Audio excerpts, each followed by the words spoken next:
Students, welcome to effortless physics. My name is Monika Agarwal. आज हम करने जा रहे हैं Fraunhofer diffraction. Basically हमने पहले वाले वीडियो में समझ लिया है कि फ्रॉन्स ऑफ अ डाइफ्रैक्शन होता क्या है। इसका डेरिवेशन थोड़ा सा टीडियस है, मोर ओवर वो एग्जाम में नहीं आता है, तो जो इम्पोर्टेंट चीज है मैं आपको वो करवा रही हूँ। आप इसका डेरिवेशन मत करके जाइए। जो पार्ट न्यूमेरिकल या एमसीक्यू में आ सकता है वो मैं आज आपको करवा दूंगी, ठीक है। तो फ्रॉन्स ऑफ अ डाइफ्रैक्शन में क्या था, हमारा जो सोर्स था वो इनफाइनाइट डिस्टेंस पे था, तो जो हमारी वेव फ्रंट बन जाती है वो कैसी बन जाती है, प्लेन वेव फ्रंट, ठीक है। तो यहाँ पे हमने इस तरह से एक स्लिट रखी है। इस स्लिट की विड्थ a होती है। वहां पे हम क्या लेते थे, the distance between the two sources was small d। यहाँ पे ये जो स्लिट विड्थ है इसको हम a लेते हैं। यहाँ ये वाला डिस्टेंस भी बहुत ज्यादा होता है, this is equals to capital D। हम सेम नोटेशन रख रहे हैं। अब यहाँ पे क्या होता है ना, यहाँ पे जितने भी पॉइंट्स है इस वेव फ्रंट में, मीन जैसे यहाँ पे वेव्स आ रही है ना, तो यहाँ पे बहुत सारे पॉइंट होंगे। So each point will behave like a secondary source of light and it will start emitting their own waves। अब हम क्या देखते हैं, जैसे मैंने आपको बताया था कुछ हद तक हमको इंटरफेरेंस जैसा मिलता है, बट सेम तो नहीं होता। तो एग्जैक्टली सेंटर पे P पॉइंट पे हमको क्या मिलता है, bright. This is again a central bright. उसके बाद इंटरफेरेंस में क्या होता था, मैं आपको यहाँ पे बता देती हूँ। इंटरफेरेंस में क्या होता था, 0 पे हमको मिलता था सेंट्रल ब्राइट। उसके बाद लैम्बडा बाई 2 पे हमको मिलता था फर्स्ट डार्क। उसके बाद लैम्बडा पे मिलता था फर्स्ट ब्राइट, है ना। Odd multiple of lambda by 2 तो dark, even multiple of lambda by 2 अपन ऐसा बोल सकते हैं, या तो फिर n लैम्बडा के फॉर्मेट में फर्स्ट ब्राइट। उसके बाद 3 lambda by 2 will give us second dark. उसके बाद 4 lambda by 2 which is equal to 2 lambda, यहाँ पे हमको मिलता था सेकेंड ब्राइट। उसके बाद 5 लैम्बडा बाई 2 पे हमको मिलता था थर्ड डार्क। वहां ऐसा होता था। यहाँ थोड़ा सा फर्क है, देखना जरा। डाइफ्रैक्शन में 0 पे मतलब सेंटर पे तो हमको सेंट्रल ब्राइट ही मिलता है। यहाँ ये वाली कोई कंडीशन नहीं है, लैम्बडा बाई 2 वाली। हमको डायरेक्ट 2 लैम्बडा बाई 2 या तो फिर लैम्बडा पे फर्स्ट डार्क मिलता है, मतलब बिल्कुल कंडीशंस रिवर्स हो गए। यहाँ पे लैम्बडा पे हमको फर्स्ट ब्राइट मिलता था, यहाँ फर्स्ट डार्क हमको लैम्बडा पे मिलता है। यहाँ पे 3 लैम्बडा बाई 2 पे हमको फर्स्ट ब्राइट मिलेगा। उसके बाद 4 लैम्बडा बाई 2 या 2 लैम्बडा पे हमको सेकेंड डार्क मिलेगा, मीन्स कंडीशंस आर रिवर्स, देखो आप जरा। और फिर उसके बाद 5 लैम्बडा बाई 2 पे वापस हमको सेकेंड ब्राइट मिलेगा। तो यहाँ पे हमको सेंट्रल ब्राइट मिलता है। उसके बाद ये वाला बीच वाला सबसे ज्यादा थिक होता है। उसके बाद हमको पॉइंट्स ऐसे मिलते जाते हैं, समझा। अभी मैं आपको जैसे हम लोग ने इंटरफेरेंस का ग्राफ बताया था, उसी तरह से मैं आपको यहाँ पे अभी डाइफ्रैक्शन का ग्राफ बताने जा रही हूँ। यहाँ पे हमको ग्राफ इस तरह से मिलता है, ये मैंने हॉरिजॉन्टली ड्रॉ किया है। This is our central bright, this is first dark first dark. Lambda by 2 की कंडीशन नहीं है ना, इसलिए ये जगह है ही नहीं, सीधा लैम्बडा पे हमको मिला, तो इसलिए ये वाली जो विड्थ है ये सबसे मोटी है।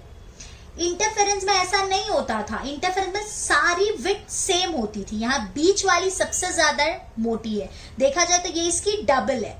अगर ये x है तो ये x प्लस x 2x होगा, ठीक है। बाकी सारी विड्थ सेम है, ये x ये x x x, बट ये वाली विड्थ डबल है बिकॉज लैम्बडा बाई 2 की कंडीशन नहीं है।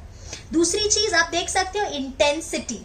इंटरफेरेंस में जितने भी ब्राइट पॉइंट्स होते थे सबकी इंटेंसिटी सेम होती है, यहाँ ऐसा नहीं है। सेंट्रल ब्राइट की सबसे ज्यादा, उसके बाद कम, उसके बाद कम होते जाती है। अब ये काफी डिटेलिंग है, टाइम कंस्ट्रेंट की वजह से मैं आपको नहीं करा रही हूँ। अगर आपको फुल वीडियो चाहिए पूरा डिटेलिंग, सो मैं जल्दी ही फुल वीडियो डालूंगी, तब आप पूरा देख सकते हो, ठीक है। अब यहाँ पे अगर हम कंडीशंस की बात करेंगे तो कंडीशंस भी बिल्कुल उल्टे हो जाएंगे। अब देखो मैं आपको एक एग्जांपल देती हूँ। सपोज यहाँ पे कोई एक पॉइंट है Q, तो यहाँ से एक रेस गई ऐसे और यहाँ से एक रेस गई, और सपोज यहाँ से भी एक रेस जा रही है ऐसे। तो यहाँ पे ये जो पॉइंट है ये ब्राइट भी हो सकता है, डार्क भी हो सकता है, हमको नहीं पता। Let this distance dy। Okay अब आपको पता है ना कि यहाँ से ये डिस्टेंस और ये डिस्टेंस, ऑब्वियसली दोनों में पाथ डिफरेंस है, let this be S1 and this be S2, तो obviously S2Q is greater than S1Q, so S2Q minus S1Q will give us the path difference. अगर ये path difference even multiple of lambda by 2 हुआ तो ये point dark होगा, और अगर ये path difference odd multiple of lambda by 2 हुआ तो ये ब्राइट होगा। उल्टे कंडीशंस, उसका डेरिवेशन भी हमने इंटरफेरेंस में किया है। यहाँ मैं आपको सिर्फ फॉर्मूला करा रही हूँ। या आप क्या करो, इसके ऊपर एक परपेंडिकुलर ड्रॉप कर दो। जैसे मैं आपको बताती हूँ, सपोज मेरी दो ये फिंगर्स के बीच में कितना डिफरेंस है ये निकालना है। तो एक मेथड क्या है, इसकी पूरी लेंथ मेजर करो, इसकी पूरी लेंथ मेजर करो और दोनों को सब्ट्रैक्ट कर दो, जो हम इंटरफेरेंस में करते थे। दूसरा मेथड क्या है, इस फिंगर से इसके ऊपर एक परपेंडिकुलर ड्रॉप करो और ये वाली लेंथ मेजर कर लो। तो यहाँ हम वही कर रहे हैं, ये दोनों ऑलमोस्ट पैरेलल रेज है। हमने इसके ऊपर एक परपेंडिकुलर ड्रॉप किया, let this point be suppose B, so this angle will be theta, even this angle is theta. तो अब ये ट्रायंगल इमेजिन कर लो। तो इस ट्रायंगल में अगर मैं ले लूं S1 S2 B, so what is sine theta? Sine theta is basically S2B, that is the path difference, right? यही हमारा path difference होगा ना, opposite by hypotenuse मतलब delta x by a. So delta x क्या मिला? A sin theta, where delta x is what? It is the path difference. तो अगर ये path difference means if delta x is equals to n lambda, तो ये condition किसकी हो जाती है? डार्क की कंडीशन। तो यहाँ हम क्या लिख देंगे? n lambda is a sin theta. ये थोड़ा सा अलग फॉर्मूला यहाँ पे।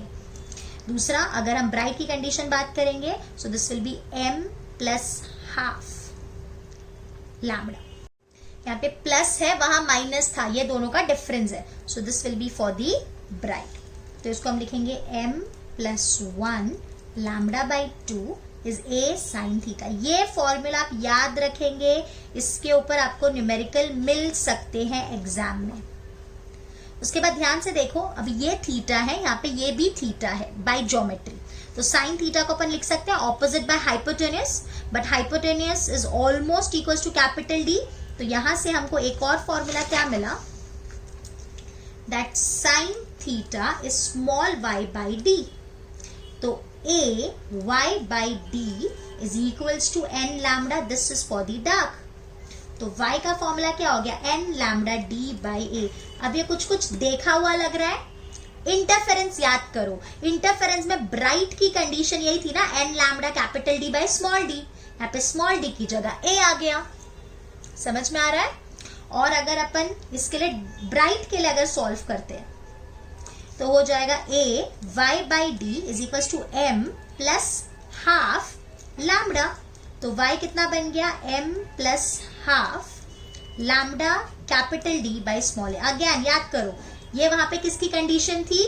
डार्क की कंडीशन, और ये यहाँ किसकी बन गई? ब्राइट की। लेकिन एक डिफरेंस क्या है, वहां माइनस था और यहाँ पे प्लस है।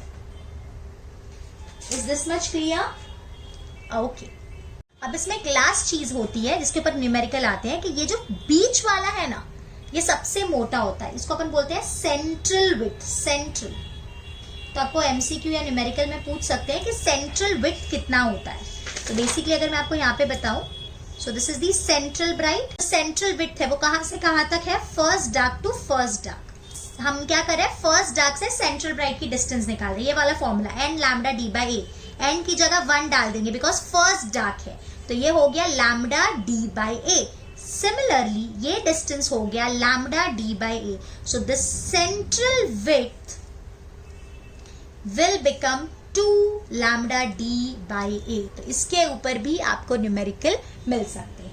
इसका डेरिवेशन करने की जरूरत नहीं है, आज तक एक बार भी एग्जाम में नहीं पूछा है, एक्सपेक्टेड क्वेश्चन नहीं है, so you can leave that part, but don't forget to do this things. ये इसका आपको फॉर्मूला आना चाहिए, यहाँ पे ये वाला फॉर्मूला आना चाहिए, ये मैंने आपको क्लियर कर दिया। Okay, thank you.